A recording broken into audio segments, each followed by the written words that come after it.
What level of profit should be the budget for the coming year? All right? Control. Did the manager responsible for production costs do a good job? Because that's always, when you're dealing in a manufacturing industry, you have your manager of production, you have your manager of like raw materials, purchasing, and they're always at odds with one another, because if they don't buy the best materials, what's going to happen to the production? If you don't have high quality materials, normally what happens with production? You end up with a lot of waste. And that costs the company money. All right? So if you end up with a lot of waste, like I said, there's money down the drain to the company.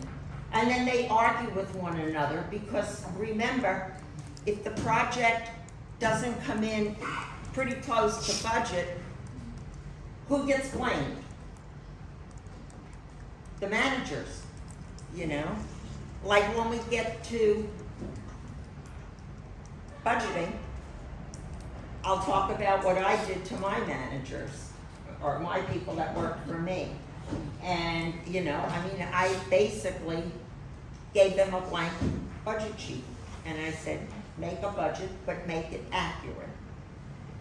Because if you're as accurate as you can, I understand, okay? Because I said, if you really run over the CFO of the parent corp, who was over me, if he's not happy with the financials, he would call me. But I didn't prepare the budget. So guess who he's gonna call? It's gonna be you. And you're gonna have to answer to him. Well, we all loved him, he was a great guy. You didn't wanna deal with him on that. So I put the onus on them. And that's what happens when you have conflicting people, all right? Oh, well, he didn't order quality materials, or they didn't train, the employees weren't trained properly on the machinery. So there's always a blame, one on the other. So that. Variable costs. What's a variable cost?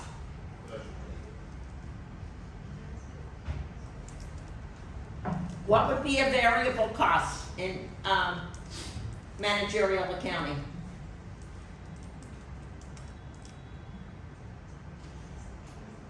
Direct material. So direct material. A variable cost, okay?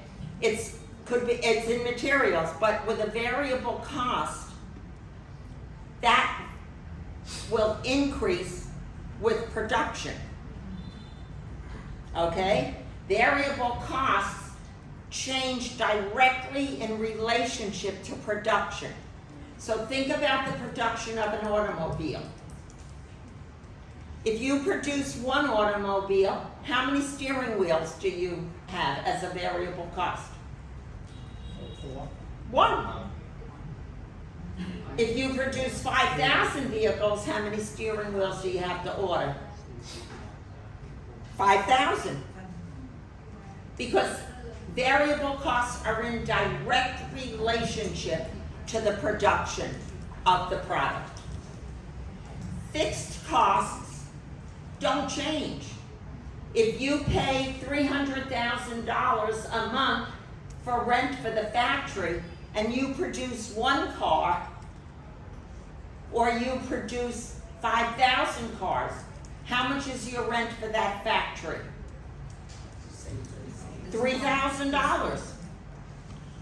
But at that point, the cost per unit decreases. So, in relationship, you produce one automobile, you're gonna have the indirect costs there of $3,000. You produce 5,000, that will be divided, the 3,000 will be divided by 5, and it will lower the amount per car. Now, mixed costs can have a both and a fixed cost. Can anyone think of something that would be a mixed cost? Anyone have any idea what would entail a mixed cost?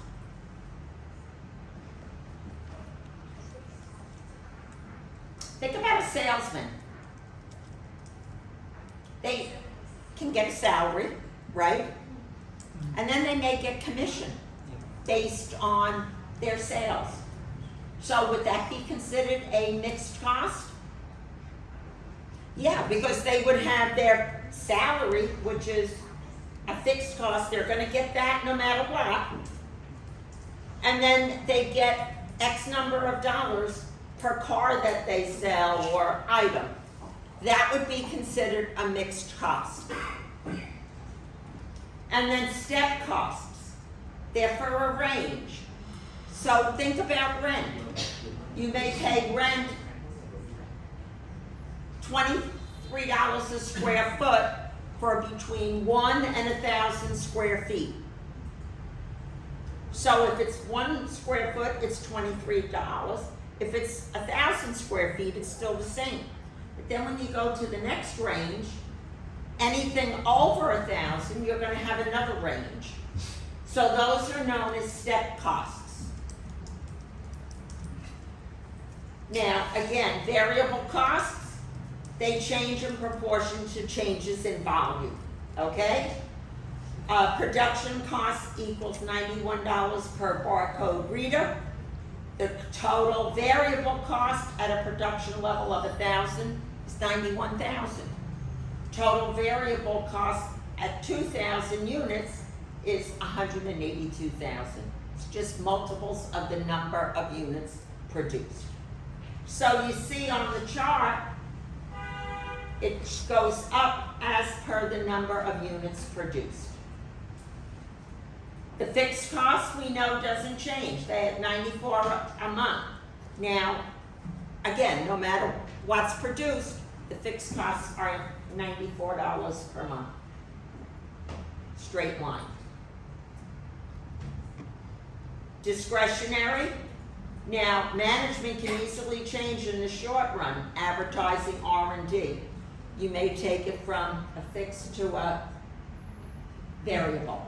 Many companies cut back on these when the sales drop, which in the long run may not be a good idea. Now, thinking of all of these different scenarios that we've been talking about, back in the United States, I don't know how it is here, but back in the United States, the airlines are having a horrendous time. They don't have enough pilots. They don't have enough crew to fly planes. Because what they did was they gave a lot of them retirement packages when COVID hit. Okay? So now they can't readily get them back. They're at a shortage. They have no one to help. Okay? So in the long run, they thought they were going to be saving money during COVID, which they did, but it's hurting them now.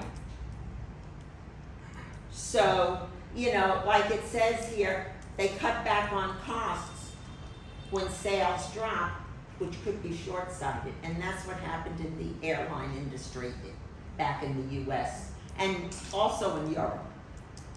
You know, I don't know how bad it is here with like Vietnamese Air and that, but committed fixed costs are those that cannot be easily changed. Okay, rent, depreciation, you can't change them. The only time you can change them are if a new rent, a lease is signed, or you buy a new piece of equipment or something of that sort. Then you can change your depreciation. Mixed costs we talked about.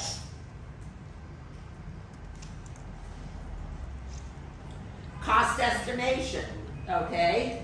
You classify into variable and fixed pools. High-low method. Scatter graphs, we're not talking about regression analysis. There's no questions on.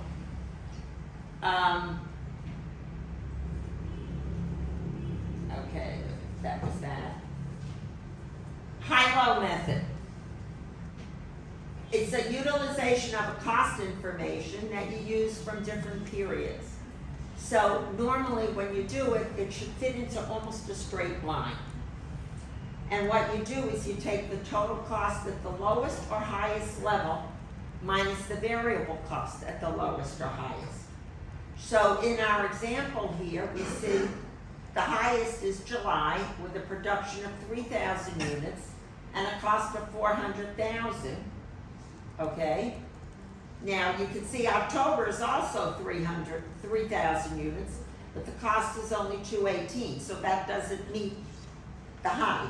Here you gotta go 3,000 to 400,000, and the low is December with 150. So when you plot it, it kind of almost between here and here, you can draw a straight line. And when you estimate a variable cost, you take the change in cost over the change in activity. The cost at the highest level minus cost at the lowest, divided by highest level minus lowest. So you end up with $100 per unit. But whether you use the lowest or the highest, you still come out with your fixed cost at $100,000 per period. Regression we don't use, relevant range we talked about. Okay, cost volume profit. In the United States, students take a subject in math called algebra. And they always say, when they're taking it, why do I need this? Well, if you go into accounting, you're gonna use algebra, because here it is, an algebraic equation. So the profit equation for CVP analysis is your profit is equal to your selling price times the number of units minus your variable cost times the number of units minus your total fixed cost. That gives you your profit. Now, if you're for break-even point, one of your questions, number of units sold that allow the company to neither earn a profit nor a loss. So you input into that formula the information. You don't want to earn a profit, so you put 0. Then you have your selling price times the number, your variable cost times the number minus your fixed cost. You can calculate what your break-even point would be. Now this X coefficient for selling price and variable cost must always be the same number, because your variable costs are in direct relationship to your selling price.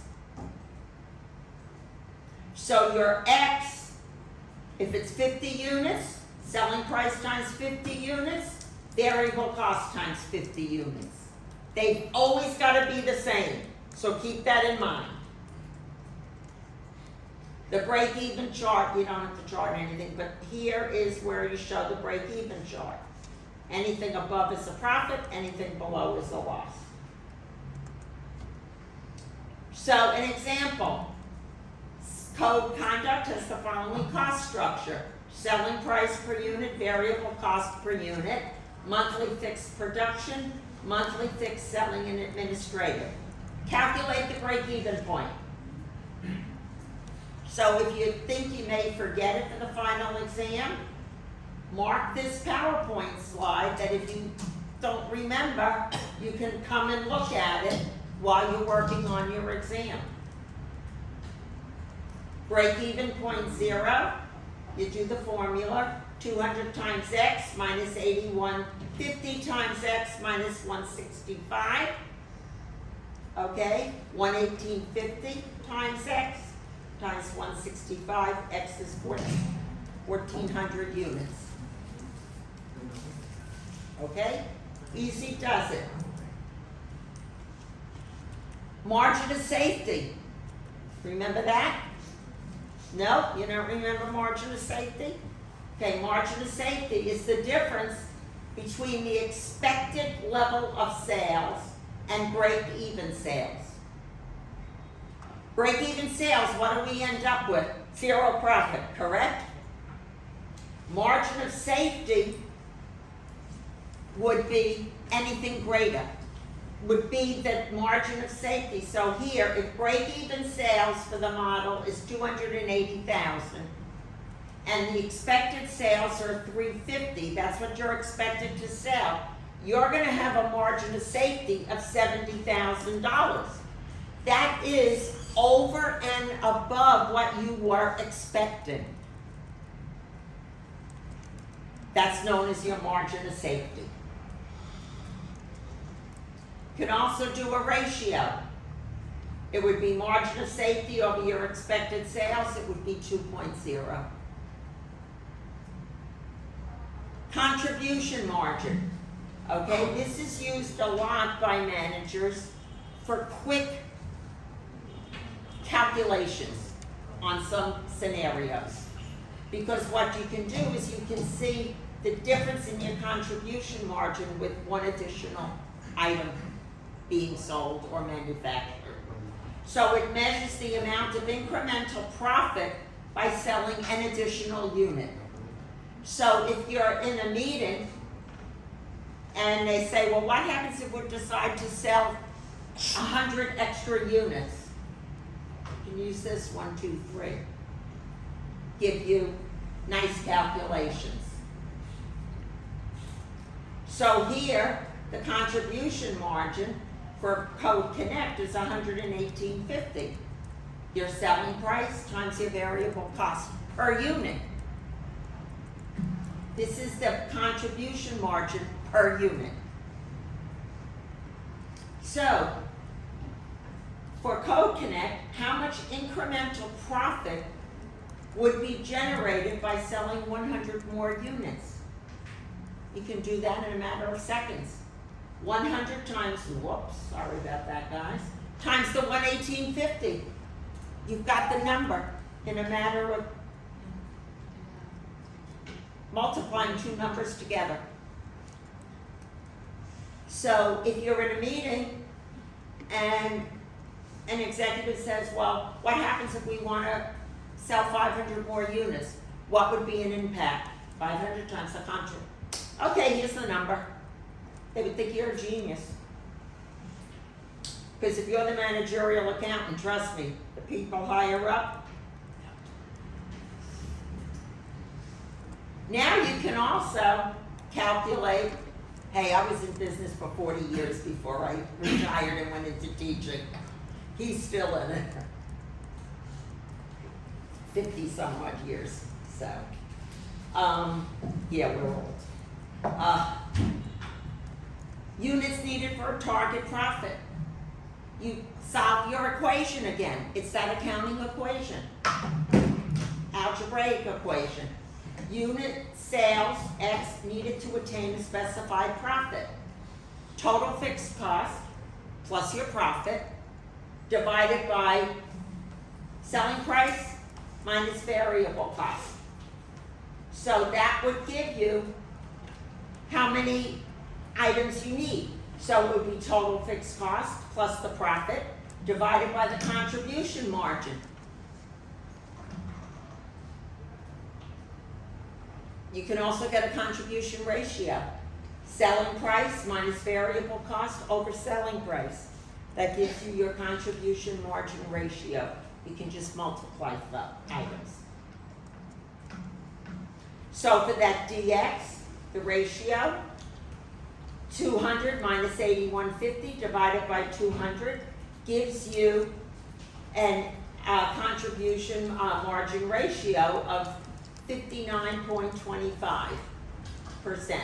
So that shows that the company earns an incremental 59 cents for every dollar of sales. So if you had 10,000 incremental profit, you multiply it times the 10,000, you'll have $5,925. You don't realize how some of these things work, that you can get calculations really quick. The amount of sales needed to earn a monthly profit of 35.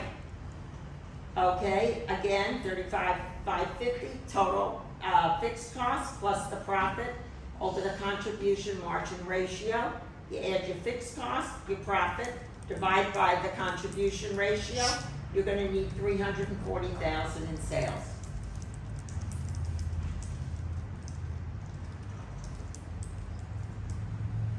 Okay, you can calculate this, a change in the selling price. You can do this also for multi-products.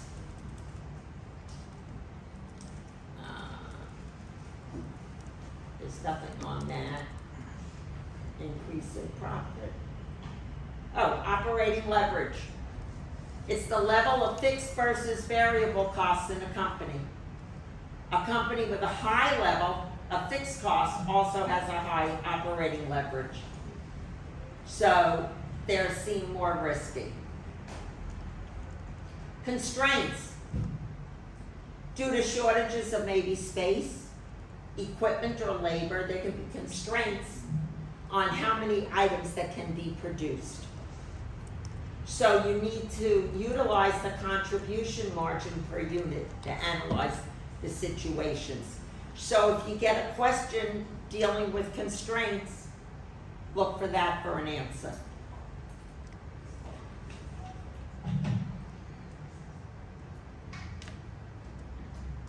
Okay. That was 4.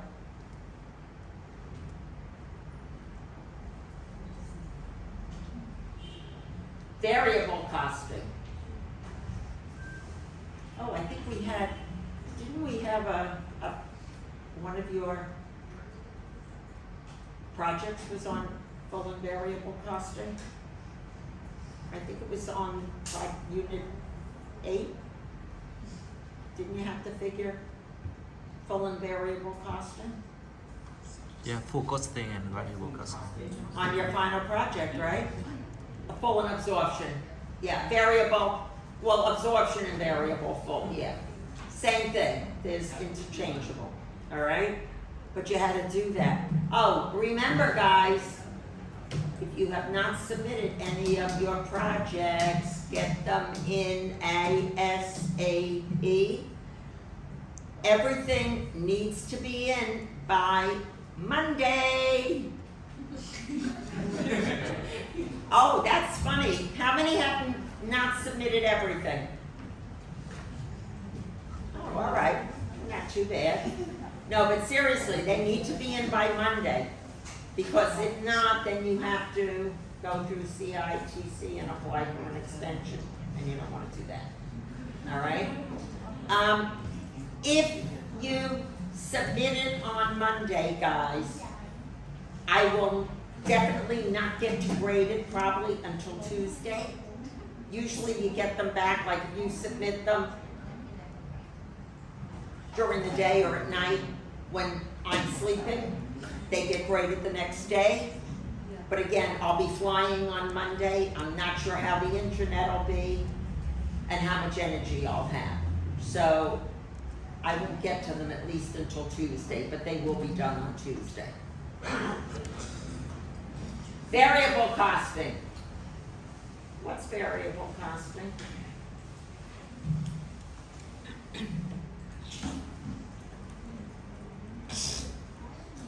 Well, let's deal with full first. Full or absorption costing.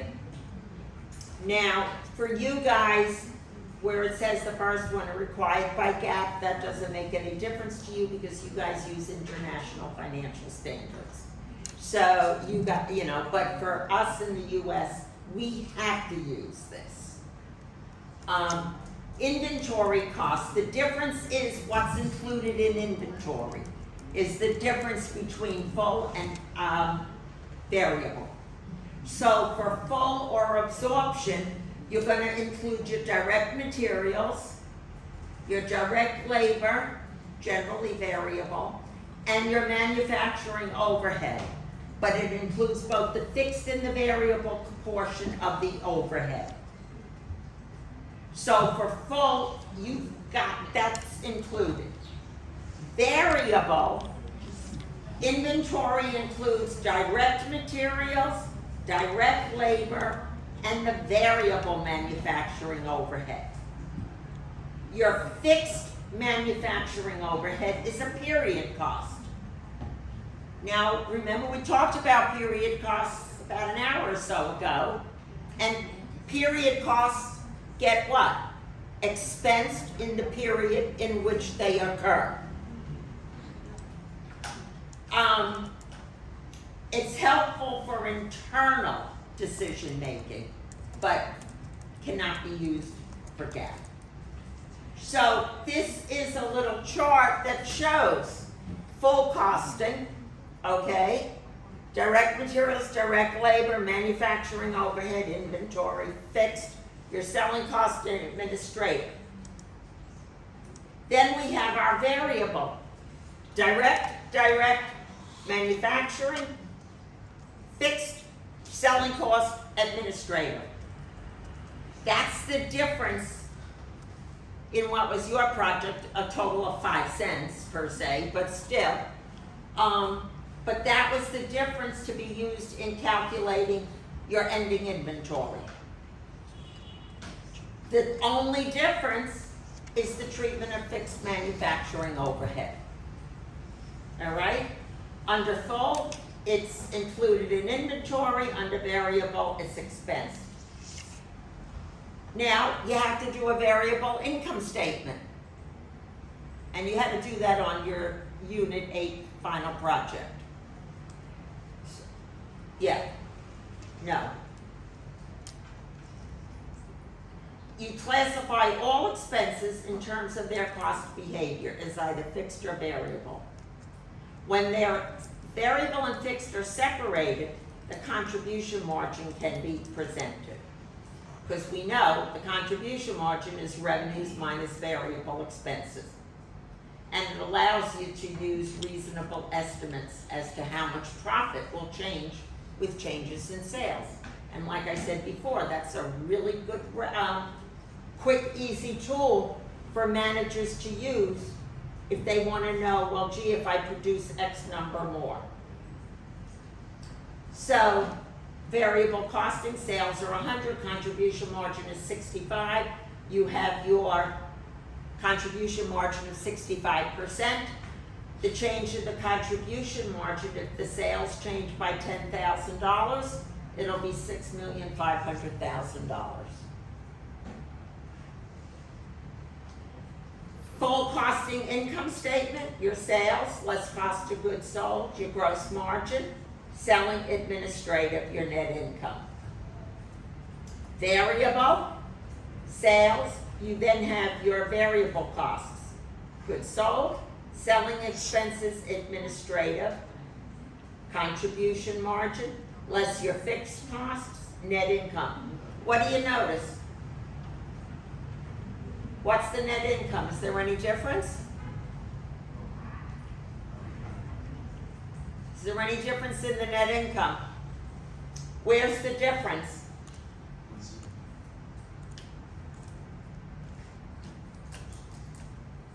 Where do we see the difference? Somebody said it. Cost of goods sold. 65, 70 is the gross margin. Same thing. The contribution margin, gross margin, that's the difference. Full costing income statement cannot be used to estimate an increase in profit due to an increase in sales. The reason is that cost of goods sold includes both fixed and variable costs, which is why you cannot use it. The fixed costs will not increase when sales increase, which we know.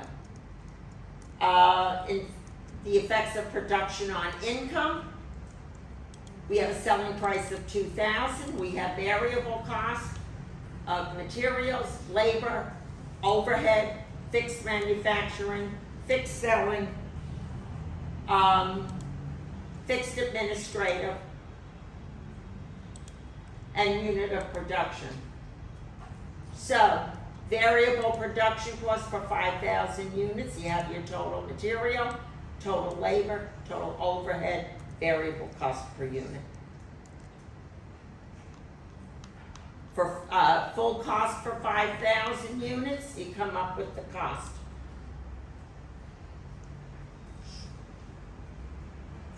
You don't have to do that. Quantity produced equals quantity sold, we're good there. Oh. Incremental analysis, contribution margin. We can estimate that if sales increase by 200,000, the incremental profit will increase by 6. You have your sales, you just multiply times your contribution margin. Gives you your increase in the contribution margin, less your marketing costs, gives you your increase in profit. I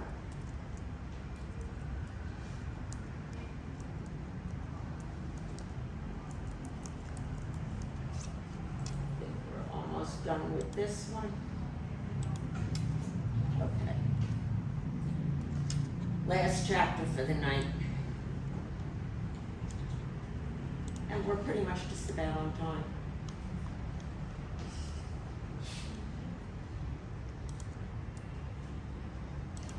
Cost allocation and activity based.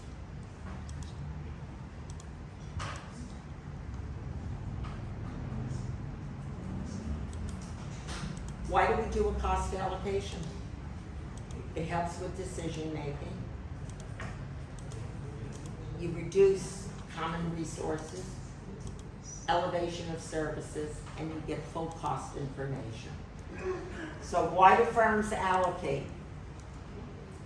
To provide information for decision making, to reduce the frivolous use of common resources, to encourage evaluation of internally produced services, and to calculate the full cost of products for GAAP reporting.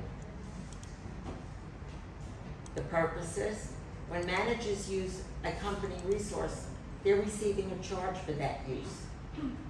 So allocated cost should measure the opportunity cost of using a company resource. And it's also a good benchmark. To reduce frivolous use of common resources, managers are not charged for a service. They may tend to use it for, when they're not, for frivolous or non-essential purposes.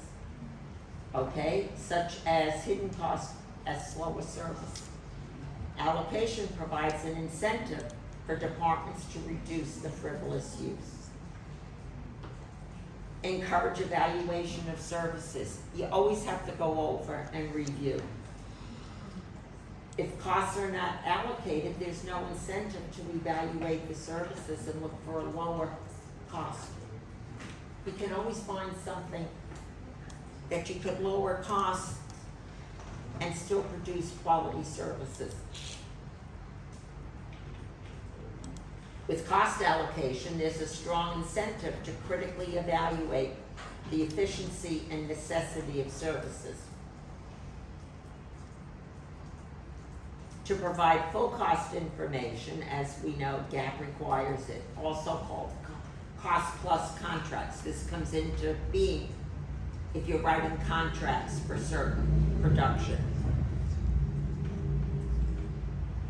Why do you allocate? Cost allocation is achieved by a 3-step process. You determine the cost object, you form cost pools, and then selection of an allocation base to relate the cost pools to the object.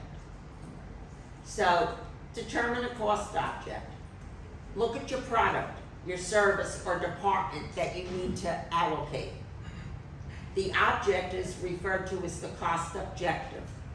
So if computer costs are allocated to contracts worked on, then the contracts would be your cost objective. So here's purposes of cost allocation. Depreciation of a drilling press. The cost objectives is the flange or the bracket. Computer processing, the 2 contracts. general and administrative, loan services, estate planning. So then you form a cost pool. It's a grouping of individual costs whose total is allocated to one of those bases. They can be organized along department lines or major activities. How many times do you have to set up the equipment to change from the flange to the other? Inspections to make sure that they're not damaged, that they're up to quality. Costs in the pool must be, again, homogeneous, similar to the rest. You have your cost pool, allocation base, your objective. Then you select a base that relates to each of the cost pools. It's got to be a characteristic that is common to all of the objectives. Deciding which base to use, it's not easy, which is why this is not used all that often, because it's very expensive and time consuming to put in. And you have to make sure that upper management is on board with it. It can, could be a cause and effect relationship, but sometimes it's not feasible. So, a relative benefits approach. More costs associated to these objectives that benefit most. The ability to bear costs, equity. So here, 2 production departments, assembly and finishing. Now, both receive allocations of indirect costs from the maintenance department. Should labor hours or machine hours be used? Well, assembly, labor hours 20, allocations 80, machine hours 11,000, allocations 110.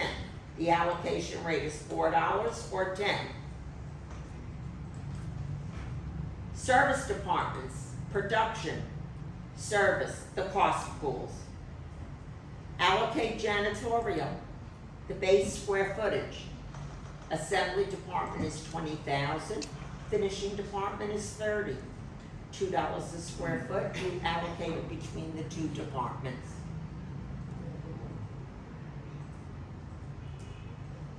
Direct method, allocate personnel costs of $200,000 based on the number of employees. You get your total, divide it into the $200,000, $2,000 per employee. You allocate personnel costs based on the numbers.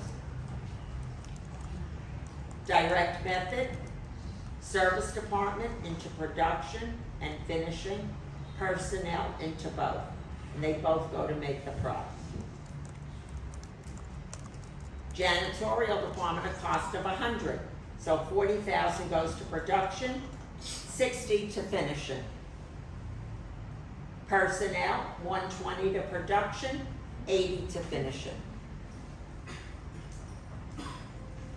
Management needs to allocate based on budgeted rather than actual costs. What are the potential problems? Allocation of costs that are not controllable, arbitrary. Allocation of fixed costs that make the fixed costs appear more variable. Allocation that overhead to products, you don't have enough cost pools. Responsibility accounting. Do you guys remember responsibility accounting at all? Was it gone over? Some cost. A little bit? Not at all? Well, one of the primary uses of managerial accounting is to evaluate the performance of managers and the operations under their control. All right? And that's how they get raises, promotions. Evaluation is facilitated by a system that traces revenues and costs to the various units, that which related responsibility for generating revenue and costs. This is known as responsibility accounting. Now, cost allocation is generally required in a responsibility system. One unit is often responsible for costs incurred by another unit. So in reality, if you're not responsible for the cost, should you be evaluated on it? Just think about it. Under responsibility, if you have no direct control over, say, revenue, and the revenue numbers are not reached, should you be held responsible for it?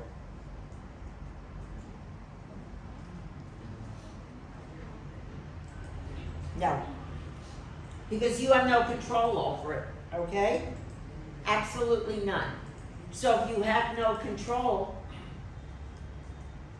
why should you be evaluated on it?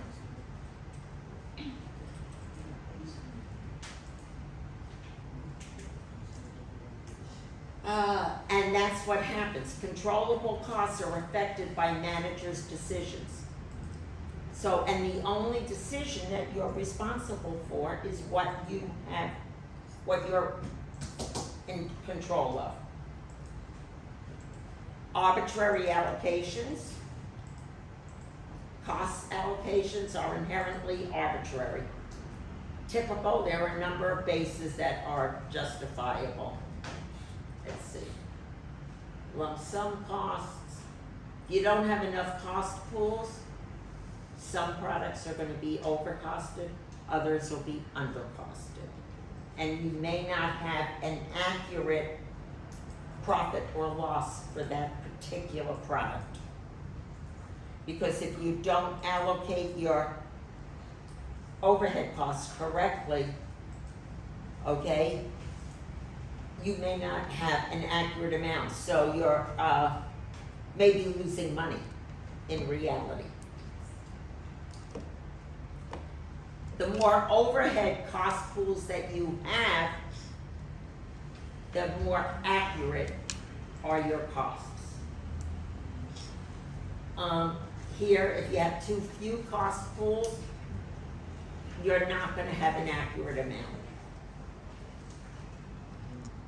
So, under the ABC approach, the company identifies the major activities that cause overhead costs. Some are related to production volume, some are not. The cost of resources consumed performing these are grouped into cost pools. And then the costs are assigned to products using a measure of activity, better known as the driver. You identify the major activities, group the costs into the cost pools, identify the cost drivers, relate the products. You get your estimated total cost of the pool divided by the activity of the driver. And this is just a chart that shows unit level, which is handling of materials and parts, producing, packaging. Batch level, processing purchase orders, setting up machines, inspecting. The product level is R&D, basically, your product design. And facility level is factory administration. And that's how they break this out. So an example for master screen. As soon as we finish this example, guess what, guys? We finished the 6 chapters. So it has 2 products. An overhead cost using a rate of $4 per dollar. One product has a very low gross profit, the other has a very high. The CFO suspects that this may be due to problems with the costing system. The CFO authorizes a study of how product costs will change if ABC is undertaken. The study finds that the overhead cost is related to 7 drivers. The ABC approach reveals that the high volume product is very profitable. However, the selling price does not come close to covering the full cost of the low volume product. So the CFO's intuition that the traditional product costing might be providing misleading information is correct. So we see here are the cost drivers: setting up the production line, ordering materials, handling, running machines, inspection, design, other. It's a lot of allocation bases there. Annual cost, the cost driver, estimated annual activity, the cost per driver unit. The benefits, it's less likely to undercost complex low volume and overcost simple. ABC may lead to improvements in cost control. The pros and the cons, limitations, it's much more costly to develop, and it's used to develop full costing. So, activity-based, it's a tool that involves analyzing and costing activities with the goal of improving efficiency and effectiveness. ABC focus is on measuring cost of products and services, and activity-based management is the goal of managing the activities themselves. ABC would calculate the cost per equipment setup. Activity-based management would focus on ways to improve the setup process. Resources, activities, costing, resources, activities, evaluation. You have to always remember, even in managerial accounting, when you have a project, you always have to go back and evaluate what you did right, what you did wrong, because maybe there's a cheaper way to do it. That's it. We covered a lot of information tonight, guys. Tomorrow night, we're gonna cover the rest. Well, I'm sorry, I only have you guys 2 nights. So I think today is Suki now, right? What? I mean, I'm back already. they tell us to prepare you for the final exam. So that's what I'm trying to do. Refresh everything. Some of this stuff you went over what? 6 weeks ago maybe? If you're like, well no, you guys are young, you remember it. I don't. But still. So we will be here same time, same station tomorrow night. We will go over the last 6 chapters. Think about any questions you may have for me, please. Help me here, guys. You know, I mean, I would prefer if you guys had specific questions that we attack that rather than just, I don't know how deep anybody went into stuff or not. I wasn't here. So without your help, I have to just pretend you never covered any of it, because you're going to be tested on it.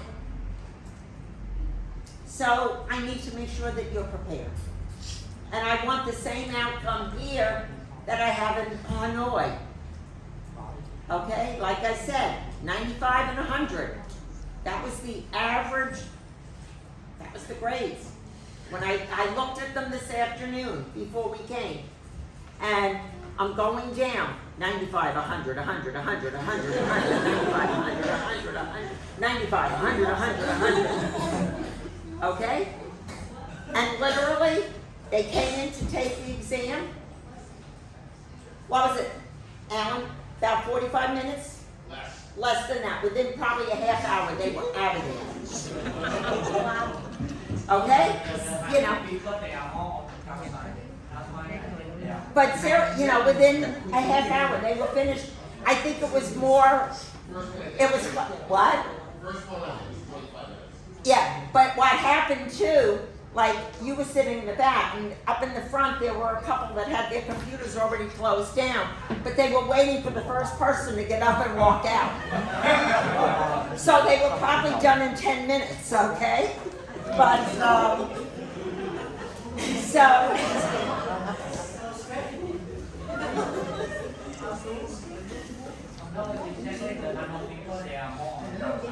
they're more Hanoi people are what? They are more on the outside. That's why They're more on campus? No, they're not.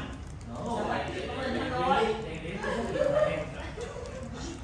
most of them had absolutely, I think there were 3 students that had some accounting background. That was it. Almost everybody had a they do the calculation better than D1. Whenever I นี้เรามีแต่จะช่วยกันเลย Well, don't have that in your head, you're gonna do well. You're gonna be either the 95 or the 100. That's all. I mean, I don't accept grades less than that, so. You know, I mean, I like when I go through. And then, of course, you're all gonna get 100% on participation, right? Hello? Don't make me die here because I'm